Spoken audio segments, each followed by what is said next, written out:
On this edition of The Best Times, we explore the link between music and memory. Can hearing favorite songs from the past open the door to communication with Alzheimer's and dementia patients?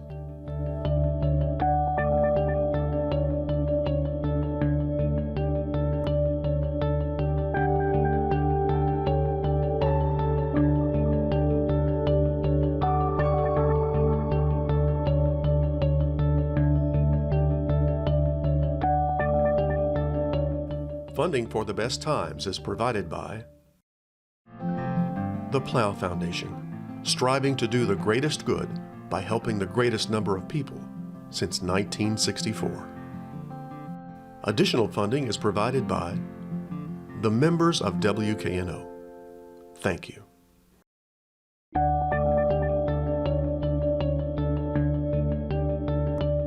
Hello, I'm Chris Hardaway. Welcome to this edition of The Best Times, a series that looks at life after 50.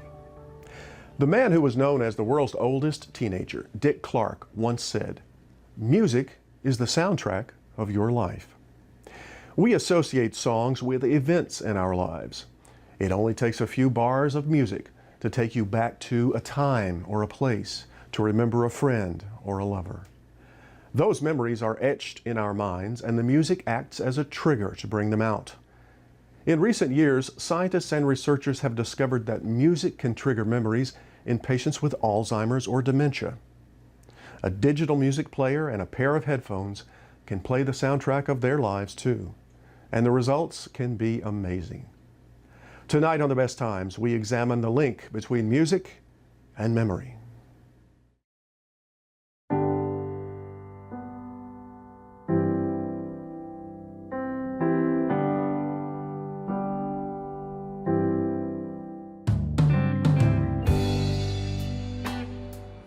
Miss Velma Haynes is being wheeled into the multi-sensory room at Signature Healthcare. Having a good day? Velma is 99 years old and suffers from vascular dementia, the result of a fall that caused a hemorrhage in her brain.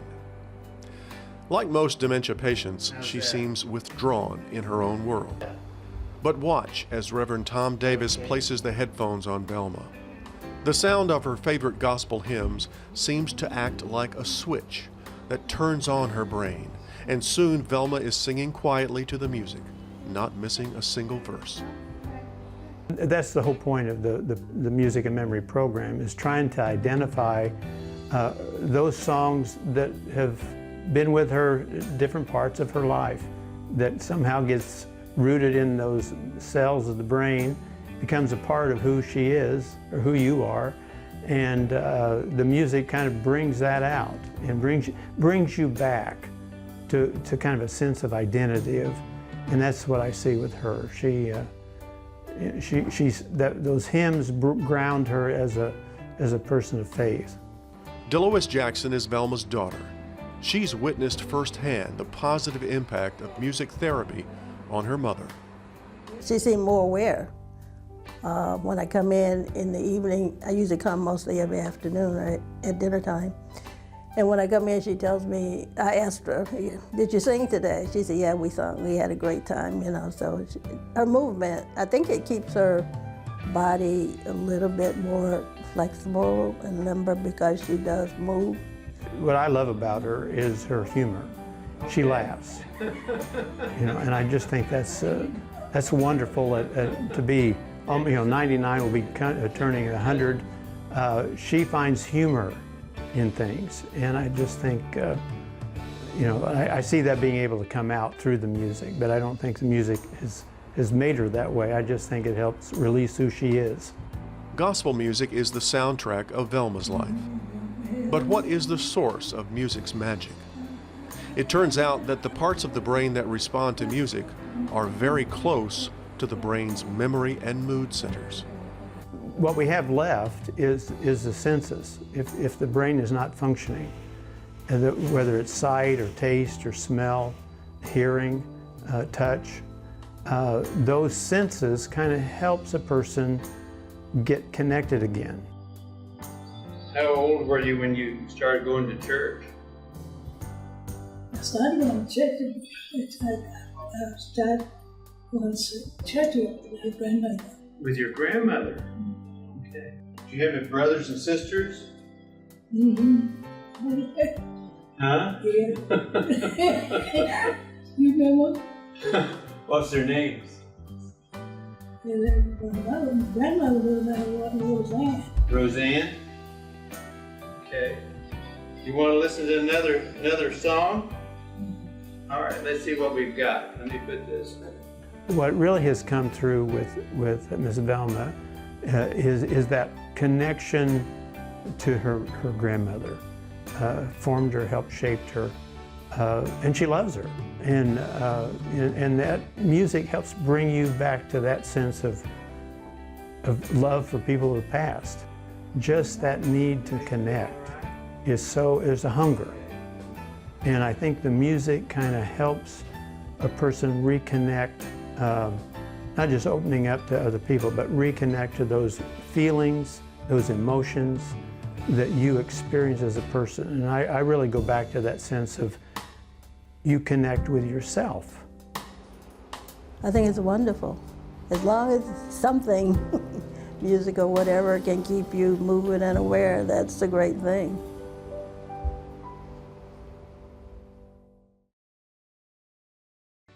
We all know the power of music. Just hearing a song from your past can bring forth a flood of memories and emotions.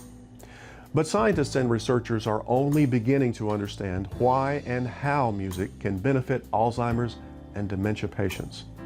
To find out more about the link between music and memory, I've invited 3 guests into the studio. Deborah Ferris is Regional Director of Music and Memory, a nonprofit organization that trains professional caregivers in music therapy. Dr. Mark Hammond is a geriatrician and specialist in internal medicine at Inpatient Physicians Mid-South. And you've met Reverend Tom Davis, Director of Spirituality at Signature Healthcare of Memphis. I think what we saw with Velma, to me it was amazing because it was almost like a door was opening. I don't know whether that's a good metaphor or not, you can tell me, but I'm curious to know stories of other patients, other instances that you may have seen. We've seen Velma. How does she compare to other stories? I guess one that always comes to mind for me is a story about Sylvia. Sylvia suffered from Parkinson's disease, and she was in community-based care for the last 8 years of her life. Her body was really taken over by Parkinson's, and hers was the first personalized music playlist that I ever designed as a volunteer. We worked with her sister and created a playlist for her that was basically, you know, the Beatles and all of the music that she listened to when she was young on American Bandstand and so on. Sylvia had been nonverbal for a number of years. She really had, I guess you could say, a blank stare, really no response. So when we began to give her access to her music, the playlist that we had created, the first thing that we noticed was that she began to make eye contact with her sister during Skype sessions that the care staff would arrange each week. And then the second thing that we noticed was that she began to speak and respond to her sister after, you know, as I said, years of silence. She ultimately began to speak with her nurse, which was shocking for her nurse. And the nurse at first said, well, that's just not possible. She's nonverbal. She's been in my care for years. But ultimately, the care staff learned what Sylvia needed, how many times a day she needed access to her music and for how long and things of that nature. And so they would give her access several times throughout the day before meals to stimulate her, and she did gain weight as a result. And then also first thing in the morning before her dressing and bathing and activities of daily living. And what happened was that Sylvia would relax after she had listened to her music for a while, and then it was no longer painful for her to receive care. So ultimately, the nurse said that she was able to not only reduce but completely eliminate Sylvia's pain medications. That is an amazing story. Absolutely. And of course, the sister was just so profoundly moved that she said, thank you, it's like I have my sister back again. And I know nothing will cure her, but the music brings her great joy, and it's really the only thing she can participate in. So she was very happy to have that in her final years. Reverend Davis, I mean, you've seen Velma over the course of 2 years in this music therapy. What changes have you seen with and without headphones? When she first came, my awareness of, she was very inward, didn't really, notice what was going on around her or, in the facility. And then over the last 2 years, she just kind of, you use the word open the door. Well, the door has been open. And even though she may not engage others, or initiate a conversation or ask somebody a question, she's looking for it to happen.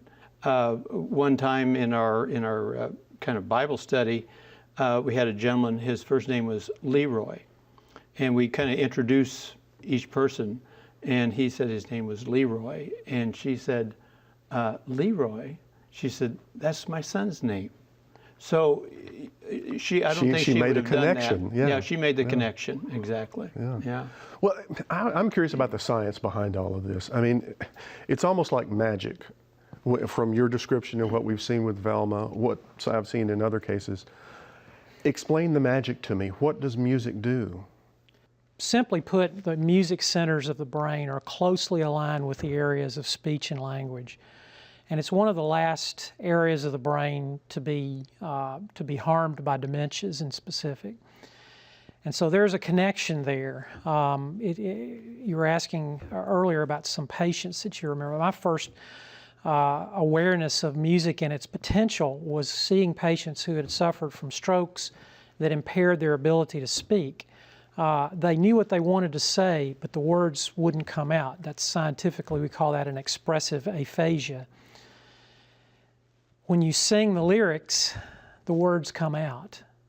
And I guess you could say that's magical. I like to think of it as magical because I think the body is much more than what we can actually look at under a microscope or measure. We have so much more there than, and to reduce it completely to a science, I think, is unfair to the brain in a lot of aspects.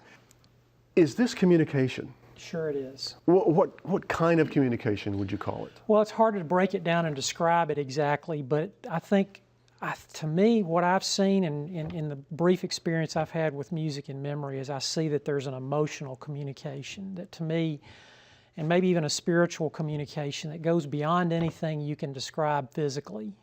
It connects the part of the brain that interprets emotions and interprets these kinds of things that are hard to describe, and connects them in a way with family members, with friends, with people that they may have that can't find a way in. This is really almost like a magic door into their brain, or really more into their soul. Do you see this as communication in your experience? Well, I see. I being Well, you see it ordained minister day to day too. I'll take the word communication and make it communion. All right, okay? Fair enough. And that's what happens when you see folks who, because of dementia or just their life losses, they go inward. This opens them up to commune. And it may not, as you say, be able to express things, but they have a sense. I'm here at the table, okay? And I think that's, for our kind of quality of care, if we can help a resident feel like they're welcome, safe, that they belong, and the music has done that. It has opened them up to be receptive. You were talking about not as resistant. It doesn't, sometimes some of our residents might be, because they're startled, because they're afraid, are defensive. This kind of takes all that away and brings them to the table. What about family members? If we're talking about communication here, how do family members feel about this? What reactions do you get? The family member cannot believe that the staff would take the time and the interest to discover the favorite music that holds personal meaning for their loved one. And it's very endearing, and it really changes the relationship between that, not only between the caregiver and the participant in the program, but between the caregiver and the family. So it's very endearing, and it really changes that relationship forever. Does it have to be special music? Does it have to be a person certain? It does? It does. So what we've always done in care environments, because of the community setting, it's really not possible to provide favorite music for an individual. It's more generic. So it's usually based on era-based or genre-based. What Music in Memory is doing is establishing a new best practice in the care industry and a gold standard, and using eras and genres of music as only the initial stepping stones to this ultimate goal of an autobiographical playlist tailored completely to the individual. And what we've discovered is that that's where the greater benefits live, and we weren't aware of it. But I think, it's all about timing. And the iPod is the means by which we deliver the music. So it's very person-centered. It goes to the individual and meets them where they are. So it's meant to be given to them when they need it, for as long as they need it, as often as they need it, and that's determined for each individual. But it has to be the music that holds personal meaning for them to take them to this higher level of engagement and community and where the benefits are. And I think that's, I'm going to kind of piggyback here. That's part of when you talk about families. We talk about individualized playlists, but what's that, And so we kind of try to figure that out. But when we have several songs and a family member can come in and sit and listen with them, we have a splitter, and so you got two people with headsets listening to the same song. And all of a sudden, you realize which song mom or dad really likes. And then what comes out of that often is why. And so it becomes kind of a mystery and discovery of mom or dad or sister or brother. And it's wonderful to see, and it's important to really realize, or maybe for the first time, discover something about the life of a person that you didn't know. So it deepens understanding, knowledge, and relationship with families. Are there benefits to the patients that go beyond what we've discussed? I mean, you mentioned, for example, the medication, decreasing medication. I think it's fascinating when I hear them talking about specific playlists and how you distill this down to maybe even 20 or 30 of the most important songs at an emotional time of a patient's life, and it's almost like this is the 100 milligram dosage, and then there's another 100 to 500 songs that are maybe the 20 milligram dosage. It's without all the side effects and without any side effects other than a better connection with family and caregivers. It's fascinating when you think about it that way, because the problem we've had in long-term care for a long time is we have patients who are agitated. We don't have any medications that are approved by the FDA to treat that. So we're left with bad choices, really. No good choices in that situation. What a great choice this is. Now, talk about your organization, Music in Memory, because you actually train professional caregivers to deliver this therapy. What's involved in that? Yes, so Music in Memory provides services. So you could say that anyone could put some music on an iPod. Would seem like it, wouldn't it? But especially when individuals are in a care environment, when you begin to try and roll a program like this out to many individuals in a community care environment, you really need some experience behind it. And the staff really doesn't have time to recreate the wheel. So what we provide is formalized training resources, abundant resources, ongoing support for care organizations. So care organizations of all types, although the program really began in skilled care, which is nursing homes, care professionals have taken it into every type of environment that provides care that you can imagine, really. And so we train those individuals and certify that care organization to deliver and create the music. Now, is this something that family caregivers can do? Absolutely. And, you know, I want to make sure everyone knows too that, you know, on our website at musicandmemory.org, there are publications and resources that can help these family caregivers at home that are free to them that they can download and access. Because caregiving is such a challenge, it's high stress, and sometimes these family members have been on a really long journey with their loved one, especially when you're looking at dementia and Alzheimer's specifically. And they just kind of run out of options.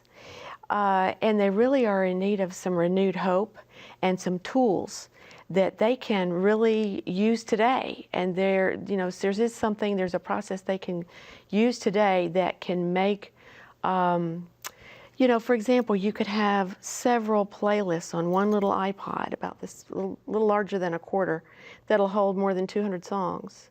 And let's say that we have a resting playlist for mom or dad. So instead of medication, we can give them their resting playlist and help them fall asleep. And then we can also have another playlist for activity to cause them to be more active and engaged. They communicate more. And these family members it creates an opportunity for them to establish some new and lasting memories with their loved one that they might not have had otherwise. We also have a lot of caregivers who use this program strategically. And when I say that, I mean specifically, let's say that dad really hates to visit and go to his doctor's appointment. But if he could listen to his favorite music, now dad can dance out the door and all the way to the doctor's office while he's at the doctor's office and all the way back home. So that episode or that experience that's so stressful and challenging for everyone, that can all change through the power of the music. I'm curious as to where this is headed in the future. I mean, we've talked about opening lines of communication, opening doors, whatever. How far can we take this? Where is it going to go? I'll let you answer that one. Boy, I just see an incredible horizon here. I think this is one of the first applications for this. Dementia patients in nursing homes, this is a part of our society that has been isolated, that has needed to feel connected to the rest of us. And I think intuitively we all want to be connected to them too, we just don't know how. This is what a wonderful tool to be able to keep that connection as long as we can. I just think it has enormous potential, and I think when you start looking at other diseases and you look at the science of music and you look at the computer age and you look at all these kids now that have so much technological information and music ability in their head, to me, I'm not smart enough to figure all this out, but I know that there is an application here, many applications that spans many levels of care, including hospital care, nursing home care, hospice care, anytime, any medical arena that you can think of and any disease that you can think of has a potential application for this therapy to enhance their recovery. I'm not saying it's a standalone cure. It's not a cure, but it's no. an adjunct. It's a wonderful adjunct. I mean, when you think about patients undergoing bypass surgery who have a high incidence of depression post-surgery, this would be a great application to look at possibly applying it there. I think the dementia aspect is an obvious first area, and we need as a country to really embrace this. And I think we will, because it works. And I think the powers that be will see that this is so much better than what we are doing now, that eventually the payer sources will come on board too. Other parts of the country have caught on quicker than we have maybe, but I think at the end of the day, I just see an endless horizon of possibilities for the connection between music and medicine. Well, I want to thank all of you for being on The Best Times and talking about this fascinating link between music and memory. Thank you very much. Thanks for having us. For more information on music therapy, go to the website of Music and Memory. Want more information about life after 50? Go online to watch more shows and find more resources. And send us your feedback and story ideas to besttimes@wkno.org. That's all for this edition of The Best Times. Please join us next week for more stories about life after 50. Until then, I'm Chris Hardaway. Thanks for watching. Good night. Funding for The Best Times is provided by the Plow Foundation, striving to do the greatest good by helping the greatest number of people since 1964. Additional funding is provided by the members of WKNO. Thank you.